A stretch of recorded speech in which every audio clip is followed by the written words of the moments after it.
Creamos la vida que tenemos actualmente. Eso es una afirmación. Y se los hemos contado en diferentes capítulos del Diario de Diana. Muchos de los invitados nos han explicado desde diferentes filosofías de vida. Y hoy queremos mostrarles desde la experiencia cómo creamos nuestra vida, cómo olvidamos quiénes somos y cómo nos podemos volver a reconectar con eso maravilloso, con ese regalo divino que se llama vida. Mientras hay vida, hay esperanza. Y si hay esperanza, existe todo. Les doy la bienvenida, las gracias por estar con nosotros y hoy tenemos un gran invitado, Jean-Paul Bixaremba. Yo quiero que conozcan su testimonio y cómo empieza toda esta historia y cómo Jean-Paul empieza a utilizar herramientas divinas, humanas, mentales, poderosas para vivir la vida que siempre quiso tener, conectada con el amor, conectada con la esencia, que eso es lo realmente importante en esta existencia, la esencia. Bienvenido Jean-Paul a esta familia, gracias por aceptar nuestra invitación y por estar aquí para compartir. Hola Diana, qué delicia invitación, muchas gracias. Qué rico estar acá. Ya haces parte de esta familia. Sensacional. ¿Y sabes qué? Divina tu historia. Yo quiero que nos empieces a contar por qué es cierto que creamos la vida que tenemos. ¿Cómo creaste esas experiencias que a nadie le gustaría vivir? Les voy a adelantar, a Jean-Paul hubo un momento en la vida donde le dan un diagnóstico y él se hace muchas preguntas y él se cuestiona muchísimas cosas, pero que seas tú quien lo cuente. Pues arranquemos por ahí. Diana, llegué a un momento en la vida en donde tenía toda clase de problemas. Al estilo mío era capaz de sobrellevarlo todo, era fuerte, iba para adelante, sin importar los retos que tuviera por delante. De un momento para otro me diagnostican con un cáncer. Y el momento clave es cuando estaba en el consultorio del urólogo.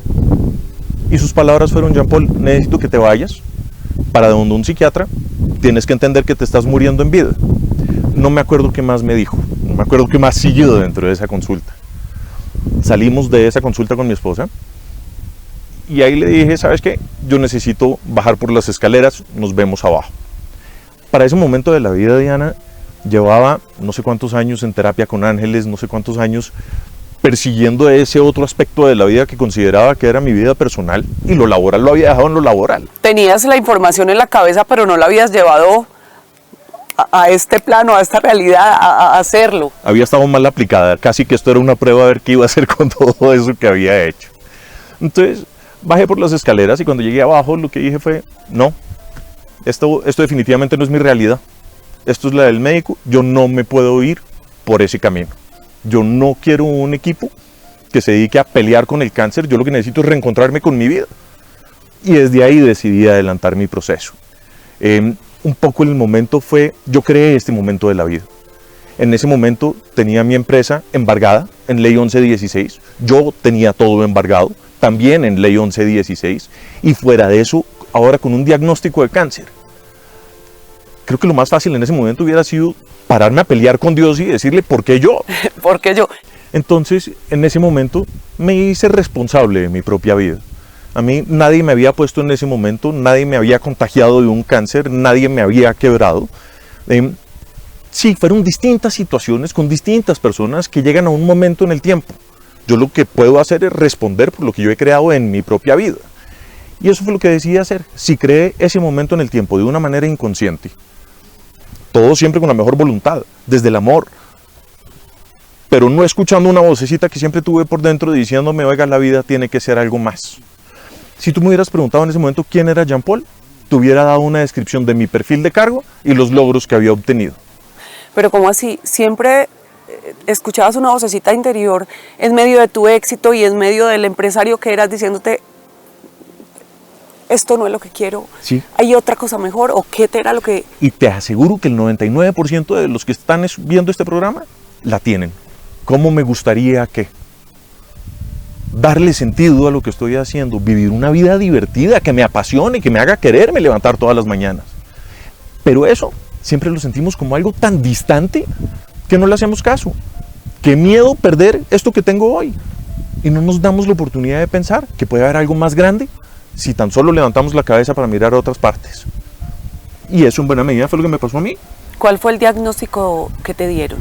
Me encontraron un tumor en el riñón derecho, un tumor maligno, que cuando me lo encontraron ya tenía 10 centímetros por 9 centímetros, eso era una toronja. Y llevaba años ahí metido.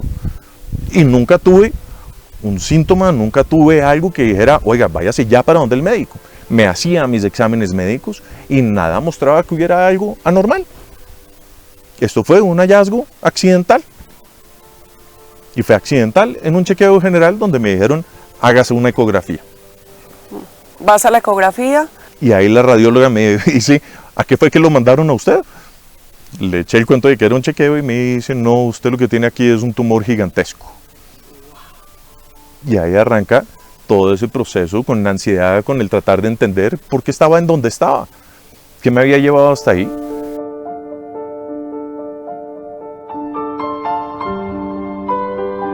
Estoy segura que muchas personas se harán esta misma pregunta. Entonces, si creamos la vida que tenemos, ¿cómo es que creamos un cáncer, por ejemplo? ¿O cómo es que creamos la quiebra de una empresa? Hoy estamos hablando de un testimonio real que hemos querido compartir con ustedes para que vean que lo que hablamos en el diario no es carreta. Lo que hablamos en el diario son experiencias sumadas de muchos personajes que han tenido que sobrepasar algún obstáculo, algún desafío y algún reto en la vida, que ha salido adelante y que utilizó poderosas herramientas mentales, espirituales, humanas, emocionales, de todo, y ahora viven felices. Entonces, ¿cómo así que creamos la vida que tenemos? Mira, yo llevaba mucho tiempo escuchando esa vocecita. Te diría que en el mejor momento de esa empresa y de Jean Paul, fueron 6 meses en los que no estuve en mi casa. Me la pasaba montado dentro de un avión. Uno de los grandes sueños del ego era, yo quiero tener una empresa en donde el sol nunca se oculte. Y el único al que no se le ocultaba el sol era a mí, porque me la pasaba trabajando de sol a sol. Siempre estuvo esa vocecita diciéndome cómo me gustaría que. Pero no le hacía caso. Yo tengo que seguir para adelante. Yo quiero más. Y quiero más en el mejor de los sentidos de la palabra. Esto me hace feliz, pero es una felicidad etérea. Porque no es una felicidad que perdura. El sacrificio personal de llegar a eso que consideramos felicidad, que en últimas obedece a un sueño que lo único que busca es darle más holgura a las necesidades de supervivencia. Se nos olvidó soñar, se nos olvidó qué es lo que queremos ser. Creemos que en el tener esa holgura encontramos la felicidad. La verdad es que encontramos tranquilidad, pero no felicidad. Esa vocecita siempre estuvo. ¿Cómo me gustaría que? Pero desde el gerente tenía que cumplir, tenía que hacer las cosas que tenía que hacer, tenía que cargar a toda la gente que no me había pedido que las cargara, pero yo decidí cargar, y era en función de estar cumpliendo con presiones financieras, emocionales y la misma inercia de la vida. Ahí se me fue. Y cada vez esa vocecita habla más duro. Y entonces, en la medida en la que no le haces caso, va subiendo el volumen. Me habías preguntado que cómo sabemos si esa vocecita es el ego o si es esa alma, ese amor mostrándonos un camino diferente. Mira, en mi experiencia y lo que fue ese momento, el ego siempre me hablaba desde el qué miedo perder, qué miedo no ser capaz, qué miedo no llegar a ser. Después entendí que el ser del cual me hablaba el corazón no era el hacer del que me hablaba el ego. El corazón siempre te va a mostrar una guía que se expresa en bienestar. ¿Cómo te quieres sentir? ¿Cómo quieres vivir tu vida? No se trata de cuántos carros, cuántas lanchas o en un avión. ¿Qué quieres ser realmente? ¿Cómo la quieres vivir? ¿Cómo la quieres expresar? ¿Cuál es el legado que quieres dejar? Legado o ¿qué le da sentido a tu vida? Esas son las dos grandes diferencias. El ego normalmente habla de un bienestar material momentáneo. Ese que el carro nuevo te duró la felicidad hasta que se le fue el olor a nuevo. El beso de la pareja, llegaste al primer trancón y ¿cuál beso, cuál buenos días? Total. Así es como lo termina uno diferenciando. El corazón te da algo mucho más grande. Jean Paul, cuando tenemos herramientas, y tú siempre las habías tenido porque de alguna manera trabajabas y sabías la información de los ángeles, del Reiki o de no sé qué otras cosas, me imagino que cuando a ti te dan un diagnóstico o te dicen es que su empresa quebró, tu mente inmediatamente sale, yo puedo, yo todo lo puedo hacer porque para eso estoy preparado, y la herramienta número 1 de nuestra vida se llama la mente, hay que saberla utilizar. Pero no llega un momento en tu vida donde dices, me rindo. Y yo sé que hay una fuerza superior, una divinidad, como le quieras llamar, mucho más potente de lo que soy yo y de lo que yo como ser humano puedo hacer. Mira, totalmente. Y creo que ese momento llegó con una claridad difícil de aceptar, dolorosa. Soy un tipo inteligente, soy capaz de hacer las cosas, pero cuando llevas años en donde todo te sale al revés, tiene uno que hacer un alto en el camino y decir, aquí hay que hacer algo diferente. No puedo pretender que lo mismo que me trajo hasta acá me vaya a sacar de este proceso. Y ya es una entrega, muéstrame el camino, muéstrame por dónde. Muéstrame el camino es, en el caso mío, abrirse a escuchar ese corazón. Todo lo que yo no había querido escuchar. Y ahí es donde esas herramientas toman una relevancia muy importante y muy especial. Todo ese tema de ángeles, las herramientas en las que cada uno crea, realmente son filtros que siempre nos llevan al corazón. Es bloquear el día a día, bloquear la mente para darnos la oportunidad de sentir qué es lo que la vida me está tratando de decir. Rara vez nos dicen lo que queremos escuchar, porque es que el que quiere escuchar es la loca de la casa. Total. Pero le hace eco a lo que nos está tratando de decir. En eso consistió ese momento de yo soy capaz de crear una vida diferente, pero de una forma muy diferente. No con la fuerza del gerente de yo soy capaz, sino con la humildad y la entrega del ser humano que quería entender cuál era ese aprendizaje, cuál era la lección que tenía ese diagnóstico. ¿Y entendiste la lección? Sí. ¿Cuando te dieron el diagnóstico o lo fuiste entendiendo con el paso de los días? Algunos dirán que fui irresponsable en su momento. Yo lo que hice fue combinar los dos procedimientos. Por un lado, no quería un equipo de médicos peleando con el cáncer. Yo ya llevaba demasiados años de pelea, de hacerme el fuerte, y yo quería algo diferente. Necesitaba algo diferente. Necesitaba un grupo de gente que me rodeara y se enfocara en fortalecer mi vida, en facilitar ese reencuentro con la vida. Y así lo hice. Un médico bioenergético me ayudó a trabajar la cabeza, mantenerla positiva, que yo me creyera mi propio cuento de lo que estaba haciendo. Otro bioenergético que me ayudó a desintoxicar el cuerpo y a devolverle su capacidad de regeneración, que soy un convencido de que la tenemos. Es simplemente activarla y creernos nuestro cuento. Y el tercer tema fue mi reconexión con mi vida espiritual. Si yo estaba en esto y quería aprender del cáncer, ¿qué lección tenía para mí? Y ahí es donde logré entender que cuando buscamos esos procesos de sanación, lo que buscamos es, Dios mío, cúrame del cáncer, pero ¿para qué? ¿Para qué quieres seguir viviendo? ¿Qué es lo que vas a hacer con la vida que vas a prolongar? ¿Seguir en lo mismo de antes? Eso fue lo que te trajo hasta acá. Mi tema era un reencuentro con la vida. ¿Qué le daba sentido a mi vida? ¿Qué era esa razón de vivir que fuese más grande que la suma de mis problemas a ese momento? Y no eran poquitos. Y ahí es donde lo que terminé encontrando fue un reencuentro con la magia de la vida. Y eso se da escuchando el corazón, entendiendo que las obligaciones financieras, las emocionales, la inercia de la misma vida, ahí es donde viven nuestras obligaciones y responsabilidades. Eso es lo que nos mantiene aquí parados. Y si bien es cierto, son motivaciones y nos llevan a tomar acción, nos limitan, no permiten la plena expresión del ser, porque siempre tengo el miedo a perder. Cuando me conecto con esa vocecita, con pasión, que me hace vibrar, que me hace quererme levantar todas las mañanas, con propósito, que le da sentido a mi vida. Propósito no es un destino, es mi forma de vivir, es esa forma de mantenerme en check todos los días a ver si me alineé o no me alineé con esa esencia. Y no es de juzgarse, es de darse la oportunidad de ser. Y finalmente de redefinir un nuevo potencial de vida. Y el potencial es de las motivaciones que hemos malentendido en muchísimo tiempo. Creemos que el potencial es, yo me sacrifico aquí un ratico porque voy a llegar allá. No. Ese sacrificio es como esa identidad que hemos venido cultivando como seres humanos, pero ese potencial realmente es una reexpresión de mi pasión y mi propósito. Trabajé toda la vida por ser más competente, no único, competente. Y finalmente me encuentro con un momento en donde ser competente simplemente me cansó. Detrás de mí venían 300 más jóvenes, más capaces. La esencia nunca muere.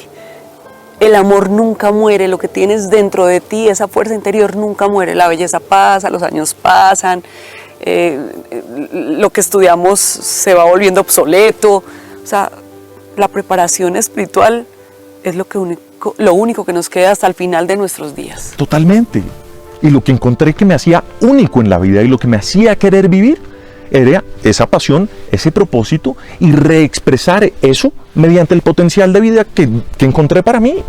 Una cosa era vivir esa pasión y ese propósito en sandalias en una playa rascándome la barriga. Pero una de las cosas que entendí es que en mi potencial de vida quería crear esa huella, ese legado, compartiendo este mensaje con la mayor cantidad de gente que pudiera. Cometan otros errores, no los mismos que yo. Aquí hay otras formas de vivir. Para eso hay una experiencia acá verificada que te enseña en este momento cómo no hacerlo.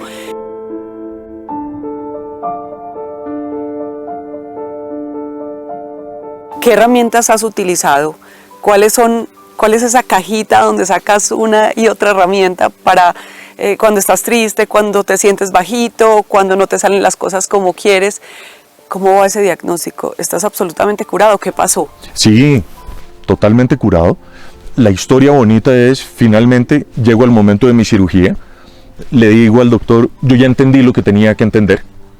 Entendí que era una lección de amor, el cáncer diciéndome, Jean-Paul, para seguir viviendo como estás viviendo, mejor devuélvete para acá, que aquí te cuidamos más.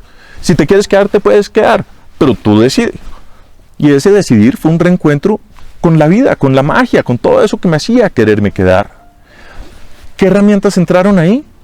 Mira, un poquito de todo. Lo primero fue entender mis estructuras motivacionales. Eso puede parecer un poquito muy cuadriculado para alguien que está metido en una vida espiritual, pero es una buena forma para darle un descanso a la mente y entender que aquí hay algo estructurado con trasfondo que me ayuda a entender cómo estaba viviendo. Esto que conocí llevaba años de haberlo trabajado y decidí aplicarlo en mí. Es un modelo que me encontré de clima organizacional. Lo que no me gustó en su momento es que el clima evalúa a los empleados y los empleados son una manifestación de una persona que responde a unos estímulos de un entorno. Pero ¿cómo hacía para saber qué quería la gente? Entonces empecé a jugar con ese modelo un poquito. El modelo lo que dice es, todos tenemos dos grandes grupos de motivaciones en la vida.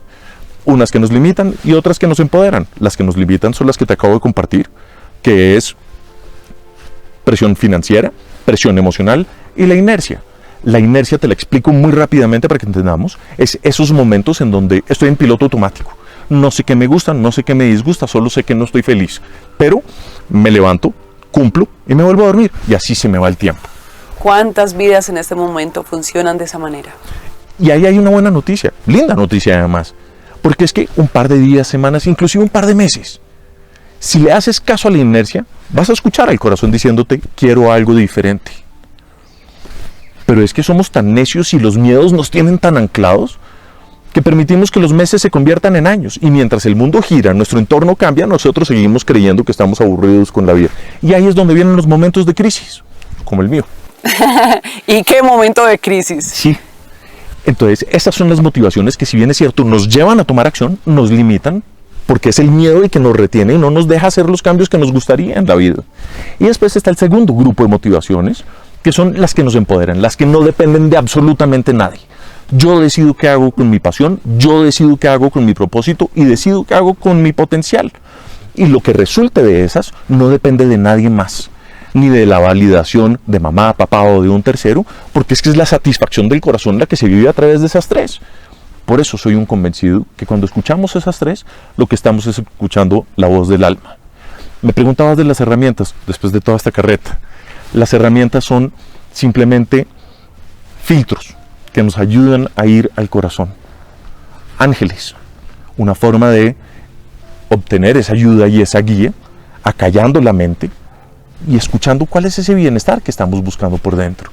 Lo que he encontrado con los ángeles, y llevo como 15 o 16 años en este proceso, es que siempre me llevan al corazón. ¿Cuál es el bienestar que quieres sentir? Después de eso, entré por el lado de Dream Coaching, entré sanación energética, sanación cuántica, tarot, que me fascina. Todas funcionan como filtros que nos llevan a ese corazón. ¿Cambiaste de alguna manera tu forma de alimentación, tu forma de vida? Antes de pronto estabas más quieto y ahora haces más ejercicio. ¿Qué acciones en el mundo físico también decidiste tomar? Mira, la alimentación sí fue un cambio radical. Radical es mientras estuve en mi proceso, que fue la medicina tradicional y alópata, porque me parece importante confiar en ella y hacerse acompañar. Y estuvo mi proceso energético. En ese proceso sí cambié radicalmente mi forma de alimentarme. Durante unos meses fui vegano, después de eso me dieron permiso de volver a consumir proteína animal sin llegar a comerme las carnes. Cuando salí ya de mi diagnóstico, en donde me dijeron, oiga, Jean Paul, todo lo suyo mostraba que tenía cáncer, los exámenes, las imágenes y demás, pero no lo tenía. Ese día me di el permiso de volver a comer. Wow. ¿Vida activa? ¿Ejercicio? Mira, siempre he hecho mucho ejercicio, lo que cambió fue la forma del ejercicio. Y obedece ¿Consciente? a los dos momentos de Jean Paul. Esto analizado en retrospectivo. Antes de todo esto, Jean Paul hacía pesas y tenía que ser el fuerte y tenía que ser capaz de resistir, ¿sí? Y después de esto, entendí que lo que quería hacer era liviano y poder fluir y sentirme bien conmigo mismo. Entonces ya el tema de pesas, sí, pero de otra manera. ¿Qué le dirías de manera contundente a las personas que en este momento nos están viendo y están pasando por una situación como las que tú pasaste, la quiebra de tu empresa y aún un desafío mayor, el diagnóstico de un cáncer que te habían dicho que te ibas a morir, que ya no tenías nada que hacer aquí? Mira, yo creo que el mensaje es, la vida no tiene que llegar hasta esos extremos. Llegamos hasta allá porque es la forma en la que la vida nos ablanda para darnos la oportunidad de escuchar algo distinto. Es darse la oportunidad de sentir el corazón, de hacerle caso a esa vida distinta que todos sentimos que queremos vivir. Las cosas no tienen que llegar hasta allá, es darse la oportunidad de ser, de encontrar esa pasión, de encontrar ese propósito. No sé en qué momento separamos la vida laboral de lo personal, creyendo que lo laboral es uno y lo personal es otro. Y si nos damos cuenta, lo personal tampoco es personal porque invertimos el 90% del tiempo en atender a los demás.